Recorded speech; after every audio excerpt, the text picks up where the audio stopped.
राजधानी भोपाल में ऐसी जर्जर इमारतों की कोई कमी नहीं है जो कभी भरभरा कर गिर सकती। हैरानी की बात तो यह है कि इन मकानों में आज भी हजारों परिवार रह रहे हैं जिनकी जान हर पल खतरे में है। इनमें मासूम बच्चे, बुजुर्ग और महिलाएं भी शामिल।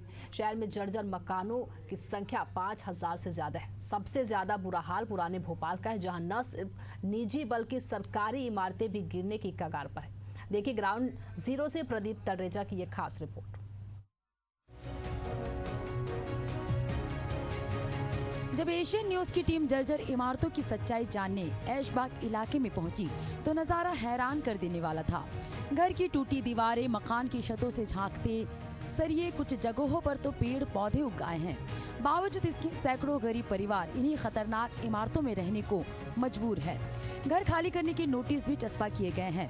नगर निगम ने चेतावनी बोर्ड भी लगाए हैं, लेकिन वैकल्पिक व्यवस्था के अभाव में लोग जान जोखिम में डालकर वहीं टिके हुए हैं।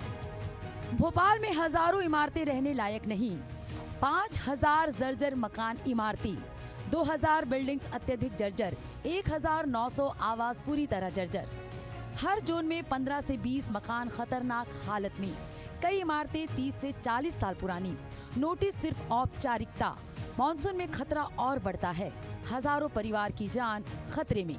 पुराने शहर के जुमेराती, हमीदिया रोड, चौक बाजार, इकबाल मैदान और इमामी गेट जैसे इलाकों में स्थित कई मकानों का निर्माण 40 साल से भी ज्यादा पुराना है। ये घनी आबादी वाले क्षेत्र है जहां आए दिन हजारों लोग गुजरते हैं। स्थानीय लोग लगातार निगम से मांग कर रहे हैं कि इन मकानों की मरम्मत की जाए या उन्हें ध्वस्त कर नया निर्माण किया जाए, लेकिन सुनवाई नहीं हो रही।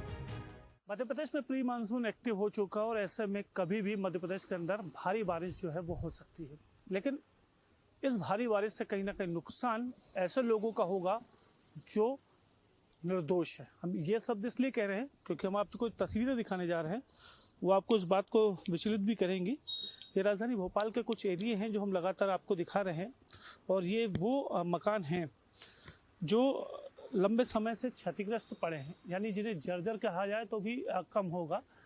राजधानी भोपाल के अगर ऐसे कई इलाके हैं, चाहे वो पुराना भोपाल हो चाहे नए भोपाल के हिस्से हों, ऐसे कई मकान हैं जो 30 से 40 साल पुराने हैं, और 30-40 साल पुराने होने के बाद इनमें कई अगर मकानों की बात करें तो दीवारें पूरी तरह क्षतिग्रस्त हो गई हैं। कई मकानों में जो है पेड़ पौधे भी उग रहे हैं। इसके अलावा मकान के जो लोग हैं वो भी अभी भी इस मकान में रह रहे हैं। हालांकि चस्पा जरूर किए जाते हैं, आदेश जो नगर निगम के द्वारा किए जाते हैं कि इनको खाली किया जाए, लेकिन सबसे बड़ी बात होती है अगर मकानों को खाली भी कर दिया जाता तो इनके लिए वैकल्पिक व्यवस्था क्या है। उस वैकल्पिक व्यवस्था को लेकर भी अभी तक कोई इंतजाम जो है वो यहाँ पर देखे नहीं जा रहे हैं। ऐसे राजधानी भोपाल की अगर बात की जाए तो करीब 30 से 40 साल पुराने कई मकान हैं जो अभी भी पुराने भोपाल में हैं, और लेकिन जो हम तस्वीर आपको इस वक्त दिखा रहे हैं तो इस बात का अंदाजा कर सकते हैं कि ये वो जो मकान हैं वो कितने जर्जर हो चुके हैं। और इन जर्जर मकानों की अगर हालत को देखा जाए तो कभी भी बड़ा हादसा जो है वो यहाँ पर हो सकता है। लेकिन जो ये तस्वीरें हैं ये इस बात को बयान करती हैं कि अगर अति बारिश होती है या कुछ अन्य प्रकार की कोई विपदा आती है तो जो लोग यहाँ पर रह रहे हैं, हजारों की संख्या में लोग हैं, वो कहीं ना कहीं इसका खामियाजा भुगतते हुए नजर आएंगे।